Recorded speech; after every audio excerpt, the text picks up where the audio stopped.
সংবাদ সবাইকে স্বাগত জানাচ্ছি। আমি ফিরোজ তোহা। শুরুতেই সংবাদ শিরোনাম জানিয়ে দেব এই মুহূর্তে হাতে পাওয়া সর্বশেষ গুরুত্বপূর্ণ আপডেট আন্তর্জাতিক সংবাদ। শুরুতেই থাকছে ওয়াশিংটন পোস্টের বিশ্লেষণ, কুয়েতে ইরানি ড্রোন হামলা এবং মার্কিন জেনারেলদের পলায়ন, একটি সেনাদলের ক্ষোভ, গোপন তদন্তের নেপথ্য কাহিনী। এবারে জানাবো খামেনির জানাজায় কে এই মুখ ঢাকা ব্যক্তি, মোস্তফা খামেনি নাকি অন্য কেউ। ইরানের প্রয়াত সর্বোচ্চ নেতা আয়াতুল্লাহ আলী খামেনির জানাজায় দেখা যায় মুখ ঢাকা এক রহস্যময় ব্যক্তিকে। এরপর থেকেই শুরু হয় ওই ব্যক্তির পরিচয় নিয়ে নানা কৌতূহলী আলোচনা। কেউ কেউ দাবি করেন ছদ্মবেশে ইরানের নতুন সর্বোচ্চ নেতা মোস্তফা খামেনি এসেছিলেন বাবার শেষ বিদায়। প্রিয় দর্শক, আসলে কে ছিলেন জানাবো সেই ঘটনা, দেখতে থাকুন। জানাবো টানা ২০০ দিন সমুদ্রে ভাসছে বিমানবাহী রণতরীর চাপে মার্কিন নৌবহর। আধুনিক বিমানবাহী রণতরীর ইতিহাসে অন্যতম কঠিন অপারেশনাল মাইলফলক অর্জন করেছে মার্কিন নৌবাহিনীর নিমিটস শ্রেণীর super carrier USS Abraham Lincoln. মধ্যপ্রাচ্যে যুদ্ধ অভিযানে অংশ নিয়ে জাহাজটি টানা ২০০ দিনেরও বেশি সময় সমুদ্রে অবস্থান করছে। এদিকে প্রধানমন্ত্রীর ওয়াশিংটন সফর নিয়ে তীব্র ক্ষোভ ইরাকি মিলিশিয়াদের। ইরাকি সরকারের একটি উচ্চ পর্যায়ের প্রতিনিধি দলের আসন্ন যুক্তরাষ্ট্র সফর ও প্রেসিডেন্ট ডোনাল্ড ট্রাম্পের সাথে বৈঠকের পরিকল্পনার তীব্র বিরোধিতা করেছে দেশটির সশস্ত্র গোষ্ঠীগুলোর জোট Islamic resistance in Iraq. Iran সমর্থিত এই মিলিশিয়া জোটটি এক বিবৃতিতে সরকারের এই সিদ্ধান্তের কঠোর নিন্দা জানিয়েছে। জানিয়ে দেব ইরানে ফের যুক্তরাষ্ট্রের শক্তিশালী হামলা। ইরানে আবারও হামলা চালিয়েছে যুক্তরাষ্ট্র। সংবাদ মাধ্যম এক্সিওস রোববার জানিয়েছে মার্কিন সেনারা ইরানের মিসাইল আকাশ প্রতিরক্ষা ব্যবস্থা লক্ষ্য করে বেশ কিছু হামলা চালিয়েছে। এবং সর্বশেষ জানাবো হরমুজ প্রণালী কয়েক ডজন পারমাণবিক বোমার চেয়েও শক্তিশালী। যুক্তরাষ্ট্রের সঙ্গে চলমান উত্তেজনার মধ্যেই হরমুজ প্রণালীকে দেশটির অন্যতম কৌশলগত সম্পদ হিসেবে অভিহিত করেছেন ইরানের ইসলামিক রেভলিউশনারি গার্ড কোরের সাবেক কমান্ডার ও সর্বোচ্চ নেতার উপদেষ্টা মোসাহেম রেজাই। তিনি বলেছেন এটি কয়েক ডজন পারমাণবিক বোমার চেয়েও বেশি গুরুত্বপূর্ণ।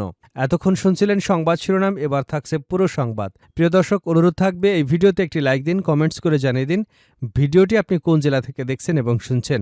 ইরান ইসরায়েল ফিলিস্তিনি যুক্তরাষ্ট্র যুদ্ধে আপনি যদি মুসলিমদের সমর্থন করে থাকেন তাহলে চ্যানেলটি সাবস্ক্রাইব করে বেল আইকনটি বাজিয়ে রাখুন, আর এই ভিডিও সম্পর্কে আপনার মূল্যবান মতামতটি কমেন্টে লিখে যান। কুয়েতে ইরানি ড্রোন হামলা ও মার্কিন জেনারেলদের পলায়ন, একটি সেনাদলের ক্ষোভ, গোপন তদন্তের নেপথ্যে কাহিনী। কুয়েতে মার্কিন সেনাদলের অপারেশন সেন্টারে একটি ইরানি আত্মঘাতী ড্রোন আঘাত হানার ঠিক কয়েক সেকেন্ড পরের ঘটনা। ভেতরে থাকা সৈন্যদের সুরক্ষার দায়িত্বে নিয়োজিত এক মার্কিন আর্মি জেনারেল মেঝে থেকে উঠে দাঁড়ালেন। তিনি প্রোটেক্টিভ ভেস্ট এবং হেলমেটটা টেনে নিয়ে পাশ থেকে এক সৈন্যকে চিৎকার করে আদেশ দিলেন, এখান থেকে পালাও। দিনটি ছিল ১ মার্চ। ইরানের বিরুদ্ধে যুক্তরাষ্ট্রের যুদ্ধ শুরু হবার মাত্র একদিন পরের ঘটনা। কুয়েতের শোয়েবা বন্দরে অবস্থিত এই ভবনের ঠিক মাঝখানটিতেই ড্রোনটি আঘাত হানে। এর প্রচণ্ড বিস্ফোরণে ভেতরে থাকা সৈন্যরা দেয়ালে গিয়ে আশ্রয় পড়ে এবং মুহূর্তের মধ্যেই ভবনটি ভয়াবহ আগুন লেগে যায়। সেদিনের হামলায় বেঁচে ফেরা সৈন্যরাই সেই নারকীয় অভিজ্ঞতার বর্ণনা দিয়েছেন। ব্রিগেডিয়ার জেনারেল ক্রিন ভান্স যখন জরুরি বহির্গমন পথ দিয়ে প্রাণভয়ে পাশের একটি সুরক্ষিত বাংকারের দিকে দৌড়াচ্ছিলেন, তখনও তার অধীনস্থ ডজন ডজন নারী পুরুষ সেনা জ্বলন্ত ভবনের ভেতরে আটকা পড়েছিল। জেনারেলদের সঙ্গে পালিয়ে যাওয়ার নির্দেশ পাওয়া সেই সৈন্যটি পরবর্তীকালে জানান, আমাদের ওই ভবন ছেড়ে ওভাবে পালিয়ে আসা উচিত হয়নি। বাংকারের ইস্পাতের দরজা খোলার পর যখন তিনি পুনরায় ভেতরে আটকে পড়াদের সাহায্য করতে যেতে চেয়েছিলেন, তখন জেনারেলদের ভান্স তাকে কড়া ভাষায় সেখানে স্থির থাকার নির্দেশ দেন। কাঁপানো গলায় সেই সৈন্যটি বলেন, আমি তো আর চোখের সামনে ওভাবে মানুষ মরতে দেখতে পারি না। পরবর্তীতে আগুনের দিকে ছুটে যাওয়ার জন্য এক অফিসারের উৎসাহে ওই সৈন্যটি অপারেশন সেন্টারে ফিরে যান এবং ঘন ধোঁয়ার মধ্যে চিৎকার করে বেঁচে থাকা কাউকে খোঁজার চেষ্টা শুরু করেন। কিন্তু ওই জেনারেল আর ফিরে আসেননি। ড্রোন হামলার পর জেনারেল ভান্সের এই পলায়ন এবং সিদ্ধান্তহীনতা শোয়েবা বন্দরে মোতায়েন করা সৈন্যদের মনে তাদের নেতৃত্বের প্রতি তীব্র ক্ষোভ এবং তিক্ততার জন্ম দিয়েছে। মার্কিন সামরিক বাহিনীর উচ্চপদস্থ কর্মকর্তারা যখন এই ঘটনার অভ্যন্তরীণ তদন্তের চূড়ান্ত প্রতিবেদন তৈরি করেছে, ঠিক তখনই ১৭ জন প্রত্যক্ষদর্শী এবং সেনা সদস্য ওই বিস্ফোরক তথ্য প্রকাশ করেছে। ইউএস আর্মির ১০৩তম সাস্টেইনমেন্ট কমান্ড ৬ জন সৈন্য ওই হামলায় নিহত হয় এবং ডজনখানেক সৈন্য গুরুতর আহত হয়। ইরানের সঙ্গে চলা এই যুদ্ধে মার্কিন সেনাদের জন্য এটি ছিল অন্যতম বড় ও ব্যয়বহুল ক্ষয়ক্ষতি, যা তৎকালীন ট্রাম্প প্রশাসনের যুদ্ধনীতির বিরুদ্ধে মার্কিন জনগণের ক্ষোভ বাড়িয়ে দেয়। একই সঙ্গে ঝুঁকিপূর্ণ অঞ্চলে সৈন্যদের পাঠানোর আগে তাদের সুরক্ষার জন্য পর্যাপ্ত ব্যবস্থা নেওয়া হয়েছিল কিনা তা নিয়েও বড় ধরনের প্রশ্ন ওঠে। নিরাপত্তার স্বার্থে এবং সামরিক বাহিনীর তদন্তের গোপনীয়তা রক্ষার্থে নাম প্রকাশ না করবার শর্তে কথা বলছেন বেঁচে যাওয়া সৈন্য এবং তদন্তের সঙ্গে সংশ্লিষ্ট কর্মকর্তারা। ২৮ ফেব্রুয়ারি রাত ১:১৫ মার্কিন এবং ইসরায়েলি বাহিনী যৌথভাবে ইরানের উপর অপারেশন এপিক ফিউরি শুরু করে। প্রথম ২৪ ঘণ্টাতেই ইরানের ১,০০০টিরও বেশি লক্ষ্যবস্তুতে আঘাত আনা হয়। জবাবে ইরানও ঝাঁকে ঝাঁকে ড্রোন ও মিসাইল ছোড়ে। ১ মার্চ ভোর ৪:৩০টায় শোয়েবা বন্দরে শেষবারের মতো সতর্ক সংকেত বাজানো হয়। সৈন্যরা দীর্ঘ ৪ ঘণ্টা বাংকারে কাটানোর পর ক্লান্ত হয়ে পড়েন এবং কাজের তাগিদে অনেকেই অল ক্লিয়ার বিপদমুক্ত ঘোষণার আগেই মূল ভবনে ফিরে আসে।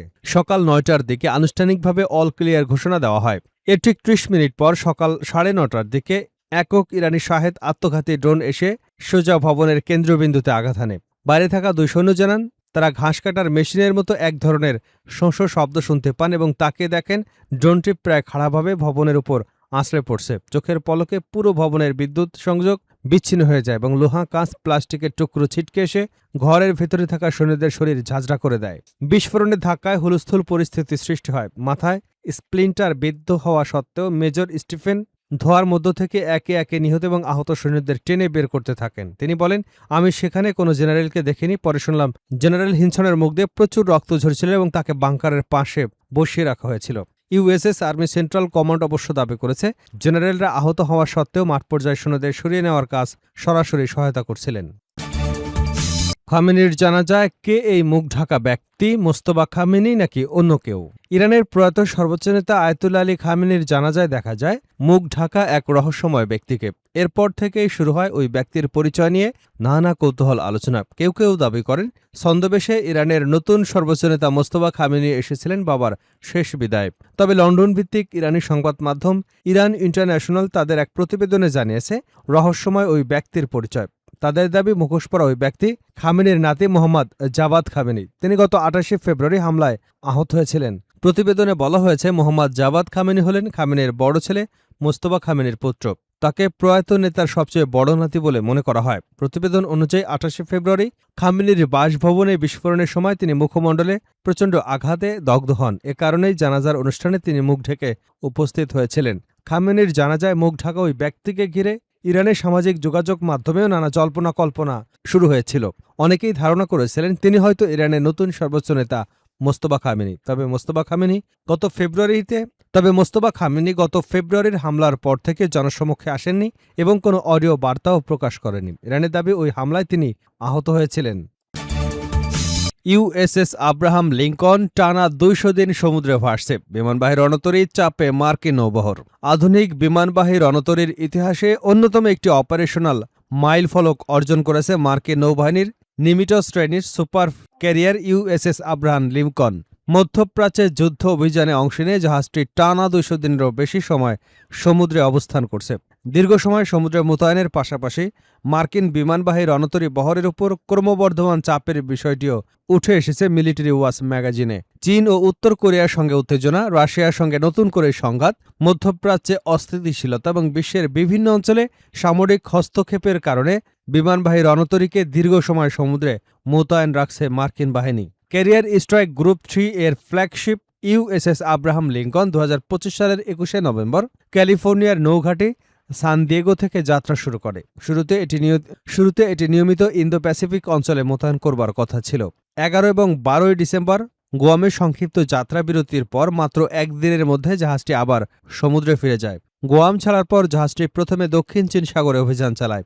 এরপর ভারত মহাসাগর হয়ে ২০২৬ সালের জানুয়ারিতে উত্তর আরব সাগরে আসে। ২৮ ফেব্রুয়ারি অপারেশন এপিক ফিউরি নামে ইরানের বিরুদ্ধে পূর্ণমাত্রা সামরিক অভিযান শুরু হলে আব্রাহাম লিঙ্কনের এয়ারউইং ইরান যুদ্ধে অংশ নেয়। এই রণতরীটি ইরানের লক্ষ্যবস্তুতে হামলায় অংশ নেওয়া মার্কিন নৌবাহিনীর অন্যতম প্রধান শক্তিতে পরিণত হয়। জাহাজটিতে কর্মরত কর্মকর্তাদের ভাষ্য অনুযায়ী মার্কিন বিমানবাহী রণতরীর ইতিহাসে টানা সমুদ্রে অবস্থানের দিক থেকে আগের সব রেকর্ড ভেঙেছে আব্রাহাম লিঙ্কন।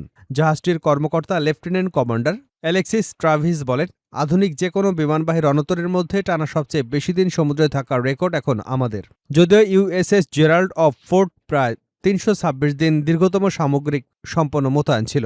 তবে ওই সময়ের মধ্যে জাহাজটি ইউরোপের বিভিন্ন বন্দরে একাধিকবার নোঙর করেছিল, ফলে আব্রাহাম লিঙ্কনের মতো টানা সমুদ্রে থাকার নজির গড়তে পারেনি। বিশ্লেষকদের মতে আব্রাহাম লিঙ্কন এই দীর্ঘ মোতায়েনে মার্কিন নৌবাহিনীর একটি বৃহত্তর সংকটের প্রতিফলন। গত এক দশকে বিমানবাহী রণতরীগুলো আগের চেয়ে বেশি সময় সমুদ্রে থাকতে হচ্ছে, ফলে সাগরে রণতরী মোতায়েনের সময়সীমা দীর্ঘ এবং অনিশ্চিত হয়ে উঠেছে। একই সঙ্গে বৈশ্বিক নানা দায়িত্বের কারণে এই বহরের উপর চাপ বাড়ছে। অন্যদিকে যুক্তরাষ্ট্রের কার্যকর বিমানবাহী রণতরীর সংখ্যা এখন ১১টিতে সীমাবদ্ধ।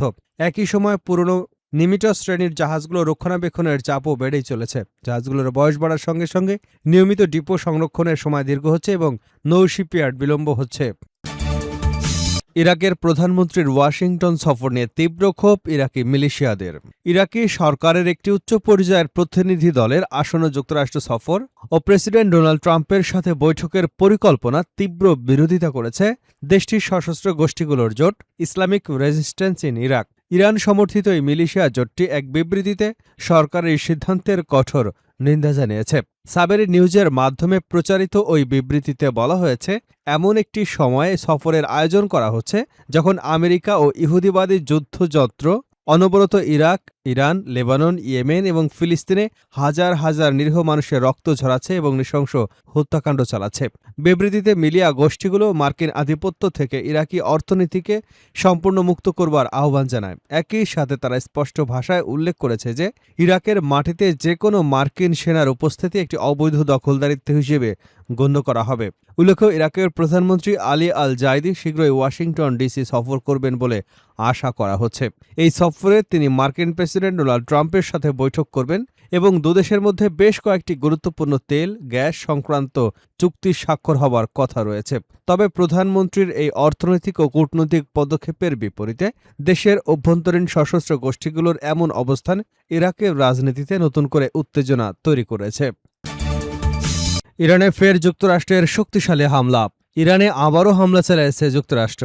সংবাদ মাধ্যম এক্সিওস রোববার জানিয়েছে, মার্কিন সেনারা ইরানের মিসাইল এবং আকাশ প্রতিরক্ষা ব্যবস্থা লক্ষ্য করে বেশ কিছু হামলা চালিয়েছে। এর সঙ্গে হরমুজ প্রণালীর কয়েকটি জায়গায় বিপ্লবী গার্ডের ছোট ছোট নৌকা লক্ষ্য করেও হামলা হয়েছে। গতকাল প্রায় সারা রাত ইরানে হামলা চালায় যুক্তরাষ্ট্র। এরপর উপসাগরীয় 5টি আরব দেশে থাকা মার্কিন অবকাঠামো লক্ষ্য করে পাল্টা হামলা চালায় ইরান। এক্সিওস খবর দেওয়ার আগেই ইরানের দুটি বার্তা সংস্থা জানিয়েছে, বন্দরনগরী বন্দর আব্বাস এবং হরমুজ প্রণালীর কেশম দ্বীপে বিস্ফোরণের শব্দ শোনা গেছে। এর কিছুক্ষণ পর কেশম দ্বীপের গভর্নর হোসেন আমির বলেন, শত্রুদের ছোড়া 10 থেকে 11টি বস্তু দ্বীপে আঘাত এনেছে। বার্তা সংস্থা ইরানকে তিনি জানিয়েছেন, সবগুলো হামলাই হয়েছে সামরিক অবকাঠামোতে এবং এখন পর্যন্ত কোনো হতাহতের খবর পাওয়া যায়নি।